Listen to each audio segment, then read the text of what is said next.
वर्षभरि मौन प्रतीक्षामा रहने एउटा अद्भुत क्षण। एउटा यस्तो फूल जसको सौन्दर्य शब्दमा होइन अनुभूतिमा बाँचिरहेको हुन्छ। प्रकृतिको अनुपम उपहार ब्रह्मकमल। साँझका किरणहरू बिस्तारै ओझेल पर्दै जाँदा यो फूलले आफ्नो जीवनको सबैभन्दा सुन्दर अध्याय खोल्न थाल्छ। रात गहिरिँदै जाँदा श्वेताम्य कोमल पत्रहरू बिस्तारै फक्रिन्छन् र चारैतिर फैलिने मधुर सुगन्धले वातावरणलाई स्वर्गीय अनुभूतिले भरिदिन्छ। हेर्दा हेर्दै प्रकृतिले आफ्नै हातले कोरेको अनुपम कलाकृति आँखा अगाडि जीवित बने झैँ लाग्छ। तर यसको यो अनुपम सौन्दर्य क्षणिक हुन्छ।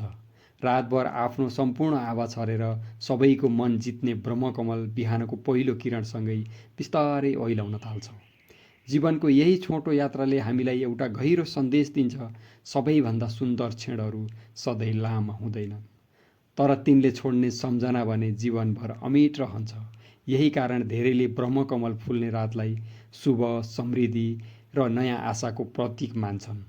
फुल फक्रिएको खबर फैलिन साथ परिवार, आफन्त, छिमेकीहरू एउटै आँगनमा भेला हुन्छन्। सबैका आँखामा उत्सुकता हुन्छ, अनुहारमा मुस्कान हुन्छ र मनमा प्रकृतिको श्रद्धा झन गहिरो हुन्छ।